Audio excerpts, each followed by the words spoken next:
চলে আসলাম খামারে। আজকে থার্ড ব্লগ, ইনশাল্লাহ আসুন আপনাদেরকে আমার ঘাসের জমি ঘুরে দেখাবো এবং আরো কিছু ভুট্টা চাষ করতেছি, এগুলো আপনাদেরকে দেখাবো। এক সপ্তাহ পর আসলাম খামারে, দেখি কি অবস্থা সবকিছু।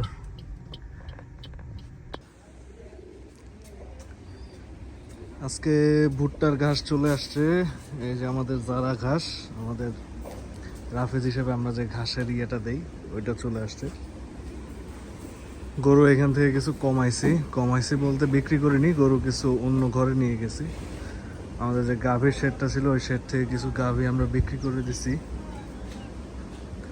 তো সেই অনুপাতে কিছু সার আমরা এখানে ঢুকাই দিছি। যে এখানে আছে ওরা,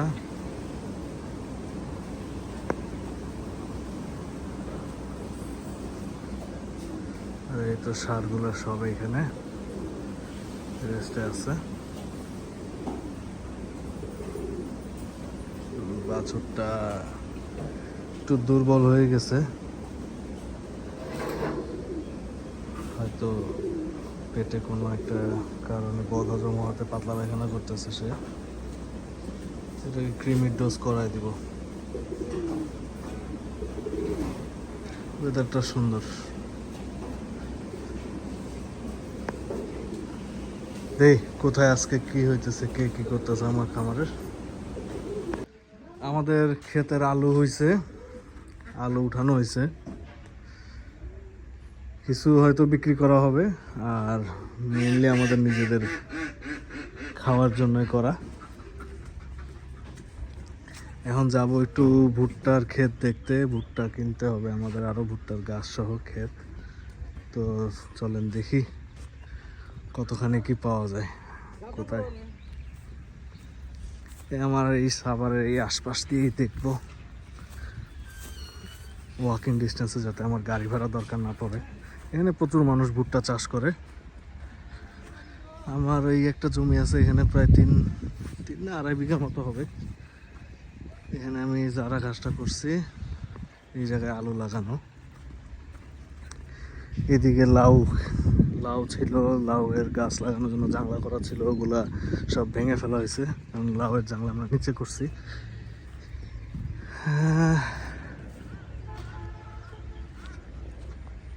পাশ দিয়ে আমি যেখানে সুযোগ পাইছি সেখানে আপনার ঘাস লাগাই দিছি, কারণ আমার ঘাসের তো কোনো বিকল্প নাই।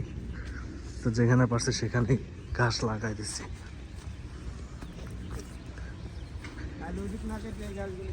এই খুঁটিগুলো আনা হয়েছে মনে হয় জাংলা দেওয়ার জন্যই, আর লাউ গাছ টাছ লাগানোর জন্য।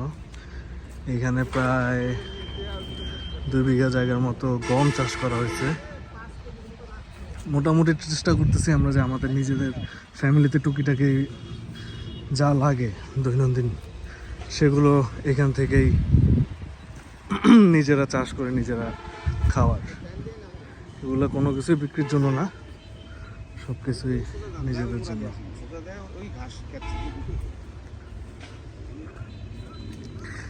পুরা এই প্রজেক্টের এখানে সবচেয়ে পছন্দের জায়গা হলো এই যে এই করই একটা গাছ আছে, করই গাছতলা। এখানে বিশেষ করে বৃষ্টির সময় বা ঠান্ডা বাতাস থাকলে এখানে নিচে বসে থাকতে অনেক শান্তি লাগে। এটা ছিল খাল, শীতকালে পানি সব শুকায় গেছে, সামনে বর্ষার দিনে আবার এটা ভরে যাবে পানি, একবারে এই কলা গাছ লেভেল চলে আসে। এই জায়গায় আরেকটা জমি আছে ঘাসের, এই দুইটা জায়গাতেই আমি ঘাস চাষ করতেছি। কিছু কেটে খাওয়ানো হয়েছে, আরও আছে, এগুলো হয়তো আরও 5-7 দিন যাবে।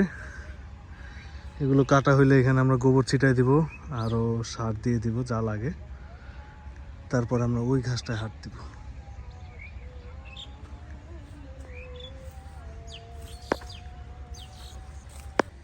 এইখানে পেঁয়াজ লাগানো আছে, পেঁয়াজ আর কিছুদিন পর উঠানো যাবে। এই যে সার ছিটানো হইতেছে।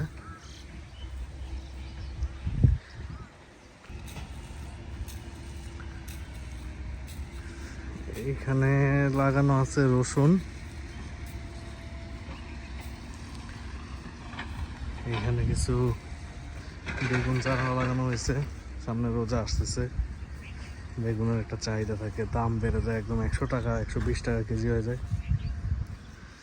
আমরা যেন নিজেরাই খাইতে পারি ইনশাল্লাহ ওইভাবে করে লাগানো হয়েছে। এখানে আছে আপনার ফুলকপি, এই যে বাঁধাকপি,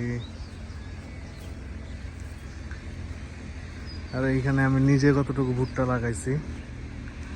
আশা করা যায় এই ভুট্টাটা রোজার ঈদের পরে আমরা কেটে খাওয়াইতে পারবো গরুকে।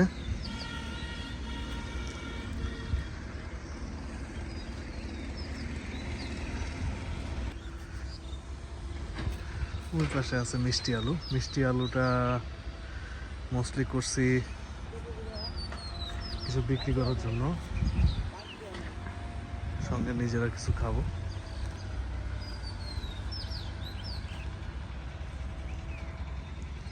এটাই আমার পুরো প্রজেক্ট।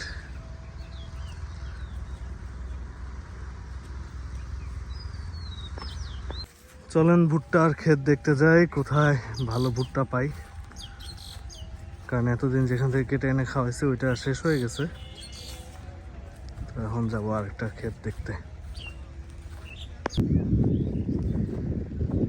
এইখানে ভুট্টা কেনা হয়েছে প্রায় আমাদের 2 বিঘার একটু বেশি হবে।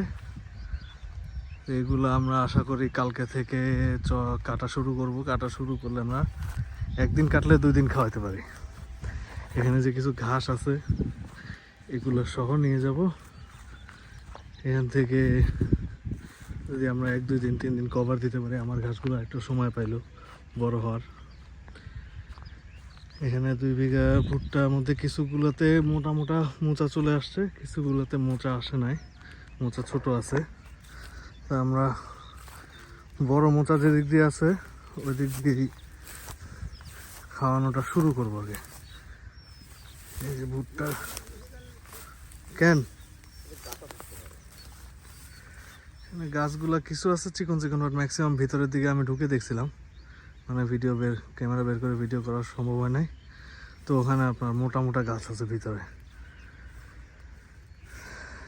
আশা করা যায় এখানে আমরা 25 টনের কাছাকাছি, 25 টন পুরো না হলেও 25 টনের কাছাকাছি ভুট্টা আমরা এখানে পাবো। আর আমার খামারটা ওইদিকে, বেশি দূরে না, হেঁটে গেলে 5 মিনিট লাগে। তো আমার গাড়ি নেওয়ার দরকার নাই, আমার এখান থেকে মাথায় করে ভুট্টা নিয়ে যেতে হবে। কারণ এখন কোরবানি যেহেতু আসছে, ঘাসের কোনো বিকল্প নেই। আর আমার ঘাস অত বেশি একটা জোর করতে পারে না এবার, তো এর জন্য ভুট্টা কিনে খাওয়ানো। তারপর মোটামুটি হিসাব করে যেটা দেখছি অনেক পর্তায় হচ্ছে, তাই ভুট্টা নিয়ে আমরা কি চপিং করে খাওয়াচ্ছি ঘাসের সাথে মিক্স করে, এবং রেজাল্টও মোটামুটি ভালো আসতেছে।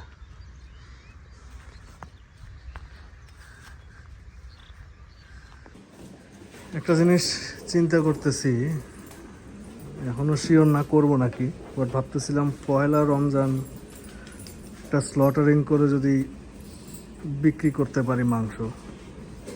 আপনারাই বলুন আপনাদের রেসপন্স কি থাকে। আপনারা যদি রেসপন্ড করেন, আমার খামারের নাম্বার এবং পেজের দেওয়া থাকবে।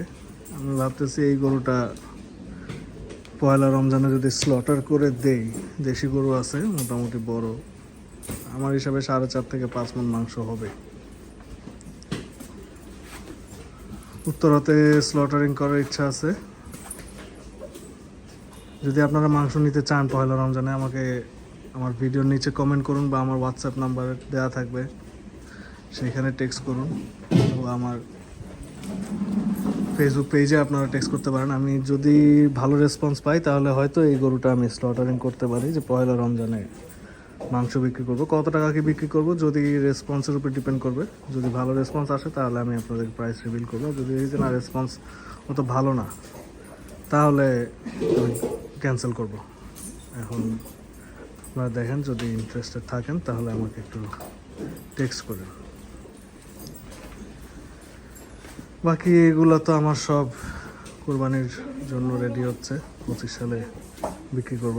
এই 4টা আমার সবচেয়ে বড় গরু। আমি বেশি বড় গরু করতে পছন্দ করি না, কারণ আমার এখানে কাস্টমার ওইরকম বড় গরু নেওয়ার কাস্টমার খুবই কম।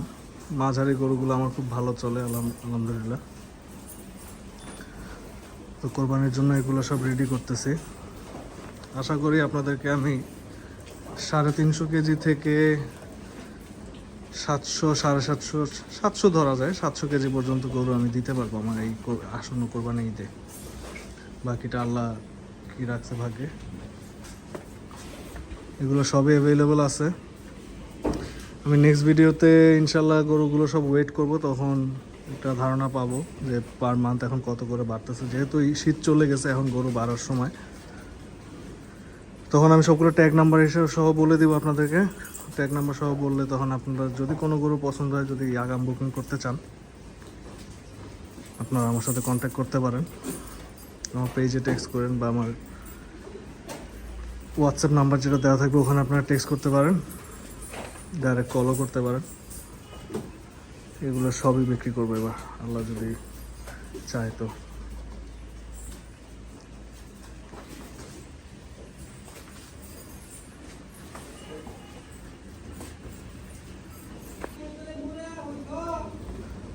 গরুকে খাবার দেওয়ার সময় হয়ে গেছে, বিকালের খাবার 4টা বাজে। আমরা প্রথমে যেটা করি হলো গিয়ে চারি থেকে পানি কমায় নেই, পানি কমায় জাস্ট দানাদারটা মাখা করতে যতখানি পানি দরকার ততখানি পানি আমরা দিই। পরে আবার খাওয়া দাওয়া শেষ হলে, ঘাস টাস খাওয়া শেষ হলে আবার চারি ভরে পানি দিয়ে রাখা হয়। সারা রাত যত মন চায় তত পানি খেতে পারে। আবার সকালে খাওয়া দাওয়ার আগে ঠিক একইভাবে পানিগুলো কমায় নেওয়া হয় চারি থেকে।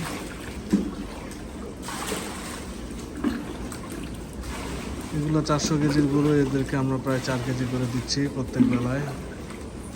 আর ওইদিকে বড়গুলো যেগুলো 500 কেজির উপরে আছে, ওগুলো 2 বেলা মিলায় আপনার 6, 6.5 কেজির মতো খাবার পায় দানাদার। আর ঘাস তো আছেই, ঘাস 2 বেলা মিলায় প্রায় 20 কেজি, 20-25 কেজি ঘাস পায়।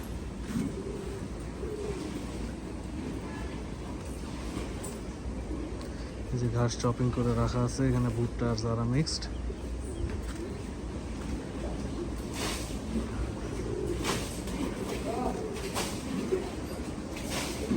আসেন আজকে আপনাদেরকে ওই ঘরে একটু দেখাই।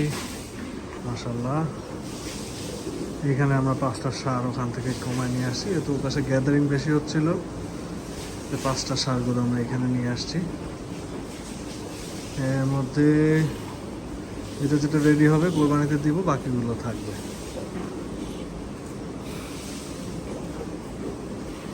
ওদেরকেও দানাদার খাবার দিয়ে দিবে।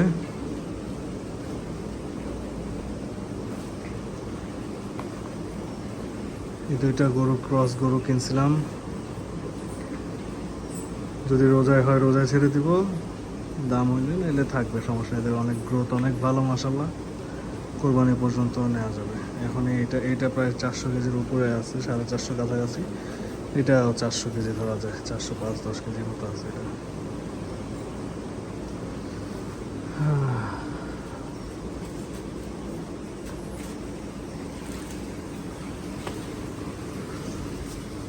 আমরা লালি দিয়ে দিলাম পানিতে।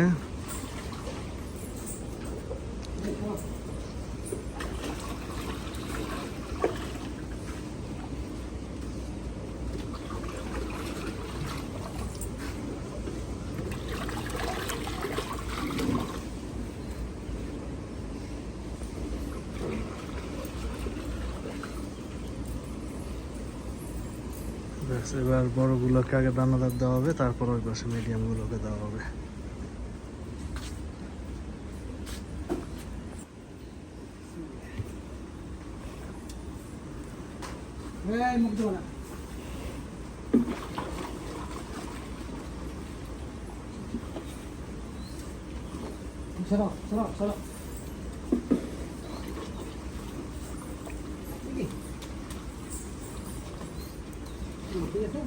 হ্যাঁ, দেখছেন পানি ঠিক আছে না?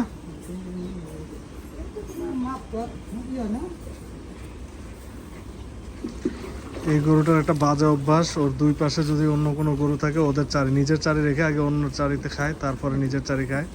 তো এর জন্য ওরে আমরা আইসোলেট করছি, ওর 2 পাশে 2টা খালি চারি রাখছি, যাতে ও অন্যের খাবারে মুখ না দিতে পারে। কারণ ও ম্যাক্সিমাম টাইম যেটা করে, নিজের খাবার রেখে অন্যের খাবারে মুখ দেওয়া শুরু করে। ঠিক আছে, এটাই ঠিক আছে।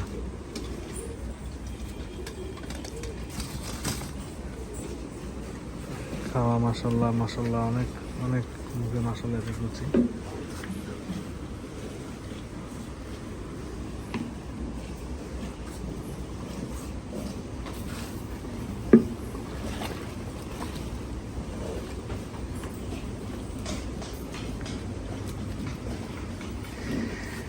সবাই আসলে গরুকে অনেক নাম দেয়, আমি আমার পুরো খামারে কোনো গরুকে নাম দিইনি, খালি এই বড় শাহিওয়ালটাকে নাম দিছি।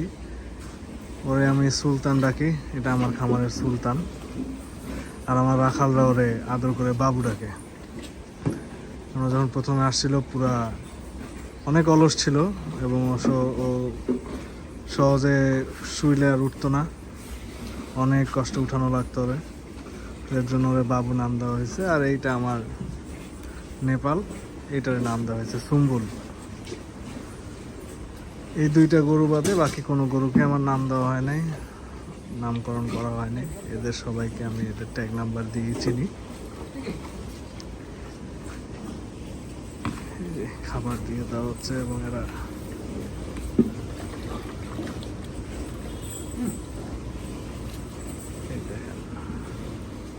মাশাআল্লাহ।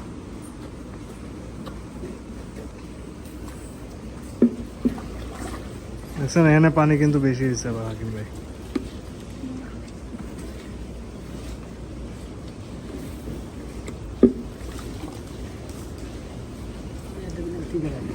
এদের মধ্যে মাশাআল্লাহ এই লাল গরুটার রুচি অনেক ভালো। ও এই খাবার পাইছে, এখন আর সে মুখ উঠাবেই না, পুরোটার সময় মুখ নিচে করে খাবে, খাওয়া শেষ করে তারপরে উঠবে। এভাবে করে সবগুলো গরুকে আমাদের তার বডি ওয়েট ওয়াইজ খাবার দিয়ে দেওয়া হবে। কবুতর আছে কিছু, 2 জোড়া কবুতর থেকে এখন প্রায় 15-16 জোড়া কবুতর মনে হয় এখন আছে আমাদের, এক্সাক্ট কাউন্টটা নেই।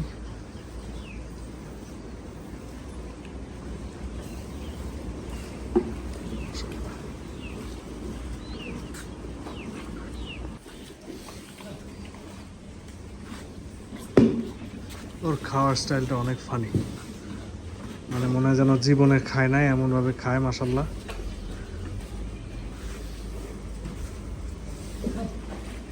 একদম মুখে যতখানি আটে সব নিয়ে তারপর চাপায়। আর ওর কাজে হলো গিয়ে পুরা মুখ টুক সব মাখানো, আর কালো গরু হওয়াতে দেখতেও কেমন জানি লাগে।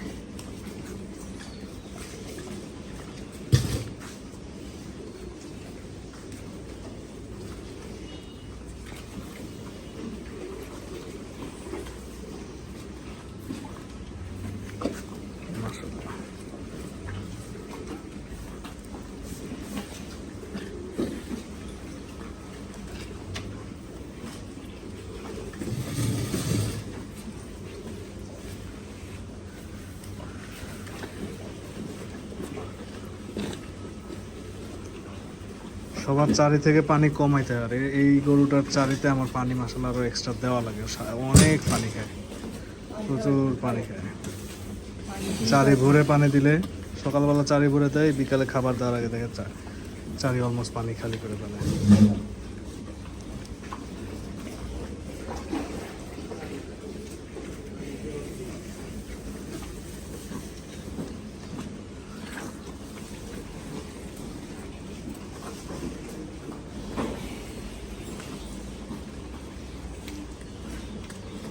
অলমোস্ট শেষ।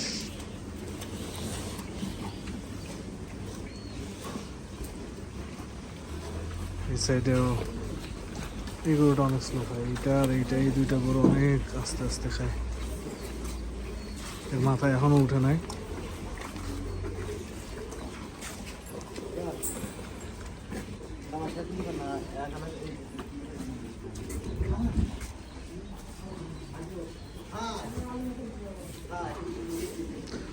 একটু মুখের সামনে ধরে দেখেন, যদি খায় তাহলে তো এটা খাওয়াইতে পারবেন।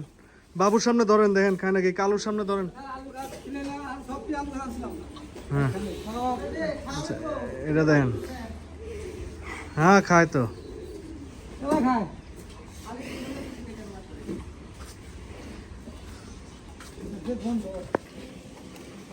মাশাআল্লাহ দেখেন, এর সাথে প্রথমে বড়গুলোকে দেওয়া হয়েছে, লাস্টে এসে এর খাবার দেওয়া হয়েছে। মাশাআল্লাহ এর পুরা চারি চাটা শেষ,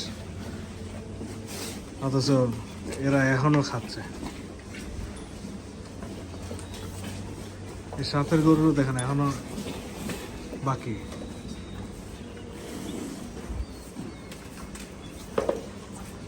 অথচ এই যে এইদিকে দেখেন এখনো অনেক বাকি, তোর খাওয়া শেষ।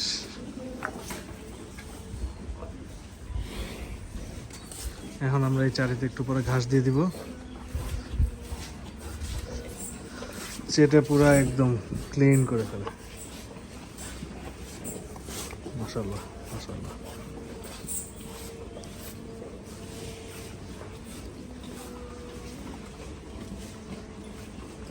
আনিস ভাই, ঘাস এক গামলা ফুল দিবেন সবগুলারে।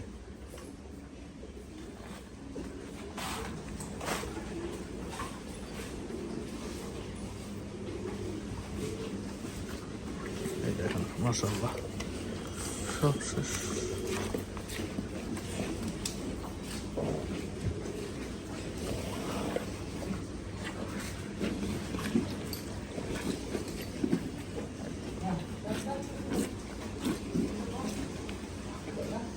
খরগোশদেরকে আমরা ভুসি দিই একটু একটু করে, ওরা সব খায়। ওই যে ঘাস দেওয়া আছে, এখানে ভুসি দেই, মাঝে মাঝে ওদের প্যালেট খাবার আছে, প্যালেট দেওয়া হয়, ভুট্টা খায়, সব কিছু খায় ওরা।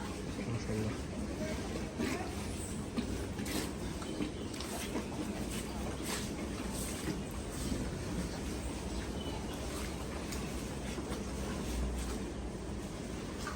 সবাই এখন ঘাসের জন্য ওয়েট করতেছে,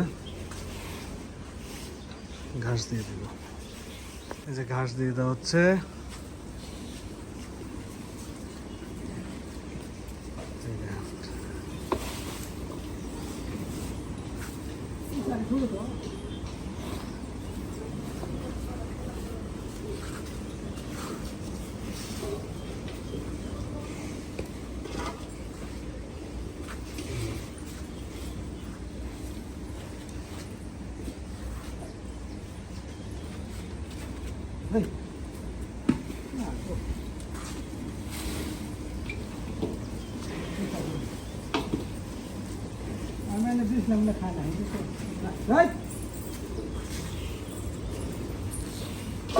মাশাআল্লাহ।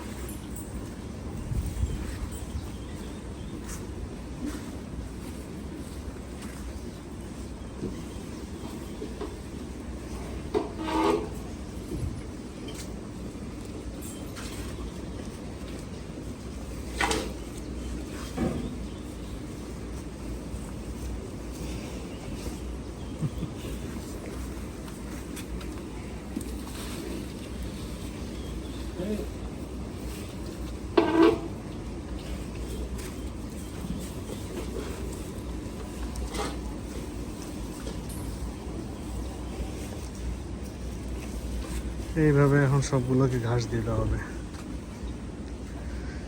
ঠিক আছে, আপনারা সবাই আমার চ্যানেলটা সাবস্ক্রাইব করুন। ভিডিও পছন্দ হয়ে থাকলে একটা লাইক দিন। কিছু মন্তব্য থাকলে, কোনো সাজেশন থাকলে আপনারা আমাকে কমেন্ট বক্সে অবশ্যই জানান।